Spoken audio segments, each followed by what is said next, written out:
الحمد للہ رب العالمین والعاقبۃ للمتقین والصلاة والسلام علی اشرف الانبیاء والمرسلین اعوذ باللہ من الشیطان الرجیم ولولا اذ سمعتموه قلتم ما يكون لنا ان نتکلم بهذا ولولا اور کیوں نہیں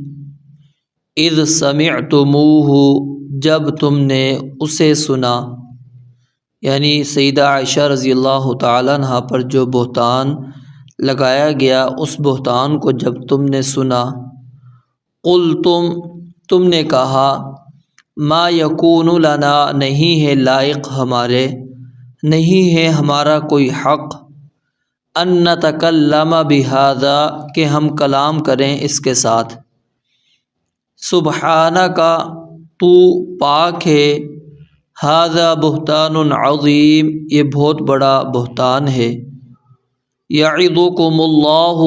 اللہ تعالیٰ تمہیں نصیحت کرتا ہے، اور یعظکم کے ضمن میں ینہاکم کا معنی بھی موجود ہے کہ اللہ تعالیٰ تمہیں منع کرتا ہے، ان تعودوا لمثلہ ابدا کہ تم دوبارہ پلٹو، دوبارہ کرو کبھی اس جیسا کام، ان کنتم مؤمنین اگر تم مومن ہو، وَيُبَيِّنُ اللَّهُ لَكُمُ الْآيَاتِ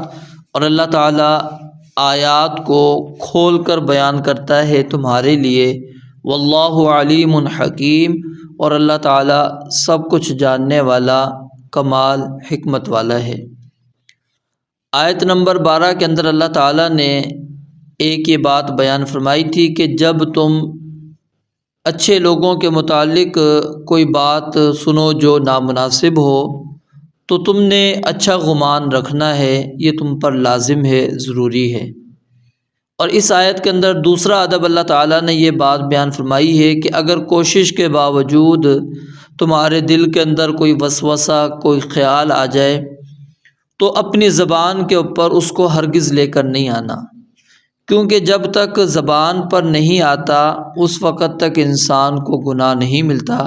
صحیح بخاری کے اندر روایت موجود ہے، آپ علیہ الصلوۃ والسلام نے فرمایا کہ ان اللہ تجاوز لامتی عما وسوست او حدثت به انفسها ما لم تعمل به او تکلم، کہ جب تک بندہ کلام نہیں کرتا، جب تک بندہ عمل نہیں کر لیتا تو اللہ تعالیٰ نے میری امت کے لیے ان باتوں سے درگزر فرما دیا ہے جو اپنے دل کے اندر وہ کرتا ہے۔ یعنی دل میں خیالات آنا یہ اللہ رب العالمین کے ہاں پکڑ کا باعث نہیں، اللہ کے ہاں پکڑ کا باعث کیا ہے کہ انسان عمل کر لے یا کلام کر لے۔ تو یعنی اگر کوئی اہل ایمان کے متعلق تمہارے دل میں کبھی کوئی ایسا وسوسہ خیال آ جائے کہ ممکن ہے اس نے یہ کام کیا ہے، ممکن ہے جی اس نے یہ کیا ہوگا، اتنی جو بات پھیل گئی ہے اس کا مقصد یہ ہے کہ اس سے یہ جرم ہوا ہے، تو یہ وسوسہ اور خیال آ جائے تو تم نے اس کو اپنی زبان پر نہیں لے کر آنا۔ اگر لے کر آؤ گے تو اللہ کے ہاں پھر اس کا مواخذہ ہوگا، اس کی پکڑ ہوگی۔ تو اللہ فرماتے ہیں لولا اذ سمعتموہ قلتم جب تم نے اس کو سنا تھا تو تم نے یہ کیوں نہیں کہا ما یکون لنا، یہ ہمارا مجال نہیں ہے، یہ ہمارا میدان نہیں ہے، یہ ہماری جگہ نہیں ہے بولنے کی، ہم نہیں اس کے بارے میں بات کر سکتے، اور خصوصاً نبی علیہ الصلوۃ والسلام کی بیوی ہو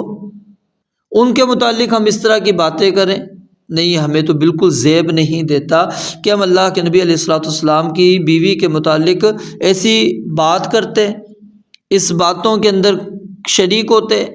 اللہ کہتے ہیں صرف تم نے خاموش نہیں رہنا تھا، بلکہ کیا ہے تم نے اپنی شدید نفرت کا اظہار ان کلمات کے ساتھ کہنا تھا کہ سبحانک ھذا بہتان عظیم، تو پاک ہے کہ تیری نبی کی بیوی بدکاری کے ارتکاب سے آلودہ ہو، یہ تو بہت بڑا بہتان ہے، کیونکہ ممکن ہی نہیں کہ نبی کی بیوی بدکارہ ہو، ہاں کافرہ ہو سکتی ہے، بدکار نہیں ہو سکتی۔ اور کافرہ کیوں ہو سکتی ہے؟ کیونکہ انبیاء کرام علیہم الصلوۃ والسلام کفار کی طرف مبعوث کیے جاتے تھے، تو کافروں کے اندر بھی بدکاری قابل نفرت تھی، تو وہ کیسے ممکن ہے کہ نبی کی بیوی بدکاری کرنے والی ہو؟ تو اللہ فرماتے ہیں تم نے کیوں نہیں یہ بات اپنی زبان سے کہی کہ ما یکون لنا، ہمارے لائق ہی نہیں ہے، ہمارا حق ہی نہیں بنتا کہ ہم اس کے متعلق کوئی بات کریں، اور پھر واضح شدید نفرت کا اظہار کرتے کہ سبحانک ھذا بہتان عظیم، یہ تو بہت بڑا بہتان جو سیدہ عائشہ صدیقہ رضی اللہ تعالیٰ عنہا پر لگایا گیا ہے۔ یعظکم اللہ، اللہ تعالیٰ تمہیں نصیحت کرتا ہے، اللہ تعالیٰ تمہیں روک رہا ہے، تمہیں سمجھا رہا ہے اللہ تعالیٰ کیا، ان تعودوا لمثلہ ابداً، کہ کبھی آئندہ دوبارہ ایسا کام نہیں کرنا۔ کیوں؟ ان کنتم مؤمنین، اگر تم مومن ہو، یعنی کہ جو کام تم نے کیا ہے یہ ایمان کے منافی ہے۔ اگر تم ایمان کے دعوے دار ہو تو تمہیں پھر آئندہ کبھی بھی ایسا کام نہیں کرنا چاہیے، اس قسم کے پروپیگنڈے کا شکار تمہیں نہیں ہونا چاہیے۔ وَيُبَيِّنُ اللَّهُ لَكُمُ الْآيَاتِ، اور اللہ تعالیٰ اپنی آیات کو کھول کھول کر بیان کر رہا ہے۔ اب ایک آیت ہی کافی تھی، اشارہ کر دینا ہی کافی تھا اس واقعے کی طرف، لیکن نہیں، اللہ تعالیٰ نے سیدہ عائشہ رضی اللہ تعالیٰ عنہا کے اس واقعے کے اندر جو ہمارے لیے خیر رکھی، وہ شروع میں ہم نے پڑھا نا، لا تحسبوہ شرا لکم بل ہوا خیر لکم، تو یہ جو خیر اللہ تعالیٰ نے رکھی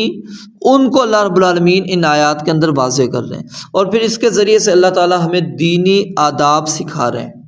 اللہ تعالیٰ ہمیں معاشرے میں رہنے کے آداب سکھا رہے ہیں، ایک دوسرے کے متعلق ہمارے کیا خیالات ہونے چاہیے وہ رب العالمین سکھا رہے ہیں۔ ہم نے کسی کے اوپر کیا الزام لگانا ہے، بہتان باندھنا ہے، نہیں باندھنا، کیسے اپنے آپ کو بچانا ہے، کیا اس بہتان کا شکار ہو جانا ہے، پھیلا دینی ہے باتیں، عام کر دینی ہے لوگوں کے اندر، یا نہیں کرنی، کیا کرنا ہے، یہ اللہ رب العالمین نے کھول کھول کر بیان کر دیے۔ کیوں؟ واللہ علیم، اللہ تعالیٰ علیم ہے، خوب جاننے والا ہے، اللہ کو علم ہے